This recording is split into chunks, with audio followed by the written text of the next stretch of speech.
This video addresses kind of a self-care topic, which is how to get a hobby. It's something that a lot of people kind of want to do. I've spent time where I didn't really have any hobbies. We can get very busy with life and kind of think that having hobbies is a distraction or is a frivolous waste of time, something you're doing where you could be far more productive doing something else, etc., etc., etc. Growing up, I did quite a few hobbies. I was interested in art, did a lot of drawing, and I also played guitar. Started playing guitar when I was 12 or 13 years old.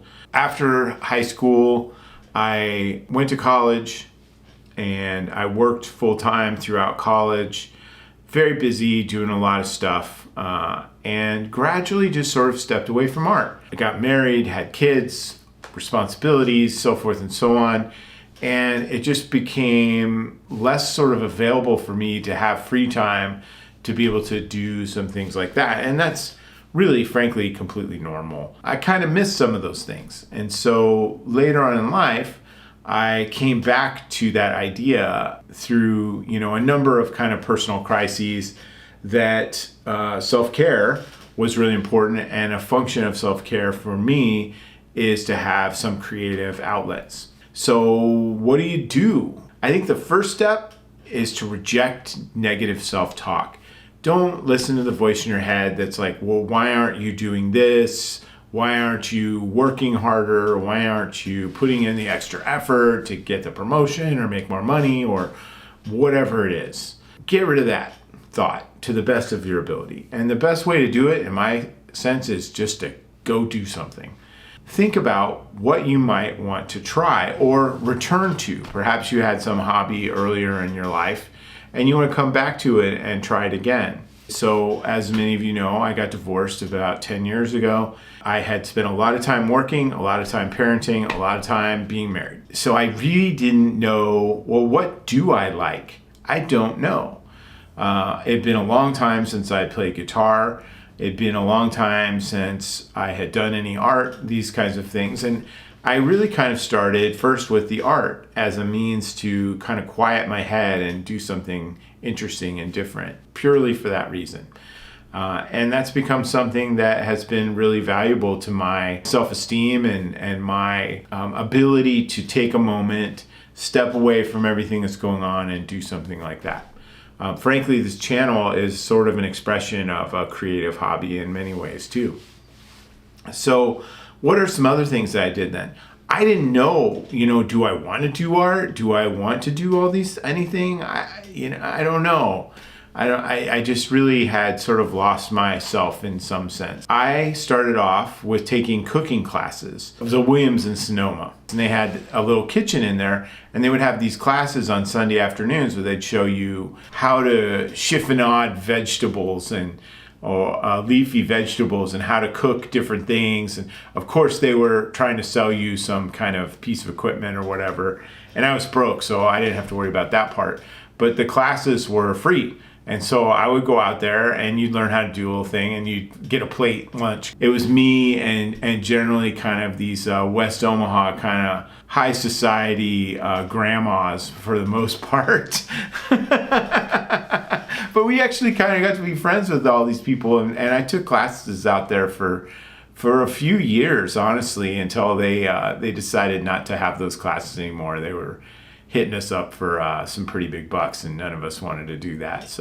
And I learned a lot about cooking that way. That was fun. Cooking is a semi-hobby of mine. I feel comfortable cooking a range of recipes that I now have, both from that experience and from watching cooking shows like Carla Lally Musique or Claire Saffitz, where they'll break down a recipe. I'm like, yeah, I can handle that. Go do it. See if it works out. Art classes. I didn't really need to take art classes, but maybe you do. There are a number of opportunities to do that kind of work, either at like community colleges where it's usually pretty cheap, or like live model drawing classes. There's many opportunities to do that kind of stuff. Pottery classes, things like that, where maybe it costs you a couple bucks, which is more than worth it, frankly, to pay the artist for their time who's training you how to do these things. Try some of those. I personally am an abstract artist. I don't draw people or realistic scenes very often. And so it's a challenge for me. And when I get stuck and I'm like, man, I can't find the inspiration to create something, it's often useful for me to step outside of what I normally do and go do something completely different. Live figure drawing is absolutely that for me, because I have to kind of pay attention to my technique and focus on what I'm doing. In particular times in my life, it also offered an opportunity for me to connect with other people. Even just being in a room with a bunch of other people who are doing the same thing was helpful to me. Another thing that I did was swing dancing, which was something I had always wanted to do, but I had a negative self-talk voice in my head that said, men don't dance. I don't know if you've heard this or you know this fact, but if you are a Midwestern male of a particular age, the bias against dancing is very strong. You'll see, like, go see some show where you have a band that plays music that is danceable, and you'll see a bunch of people my age, men, standing in the corners looking at their cell phones. I used to be one of those people, back in the day, but what I learned from going and taking swing dancing classes, and swing dance is available all over the place, and it's, in my experience, it's a great welcoming community, and it's really fun. Get some exercise, you get to talk to people. It's a non-threatening environment for anybody who goes there. Check it out if that's your thing. Generally speaking, these are like nonprofits, and it costs like $5 to get in, maybe 10, and it's super fun. You learn, at worst, you'll learn how to talk to people a little bit better than maybe you know how to do, which was kind of important for me at the time too. I've heard of other people like taking music lessons and things like that. I have not taken any music lessons. I know people have taken acting lessons, singing lessons, all kinds of stuff like that. And how fun is that? Sports are another thing. I picked up running in the last 10 years. I'm a consistent runner when it's warm out. How about that? And that's another way to connect with people and do something fun. I just ran a 5K this last weekend with a bunch of guys that we all know each other, and we give each other crap.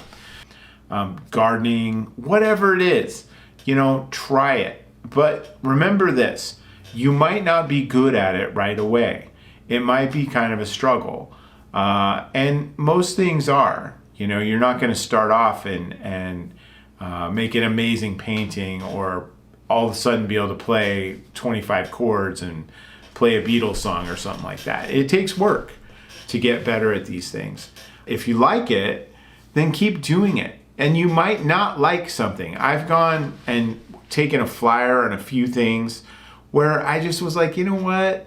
I did the class or whatever, but I don't really care for it that much. I don't want to get into that. Pottery was one of them. Took a pottery class, enjoyed it, had a good time. Way too messy for me. I can't imagine doing that in my home or anywhere else. I stepped away from that. I had a good time doing it. I ended up with some actually functional pottery. Some of it's still around here somewhere.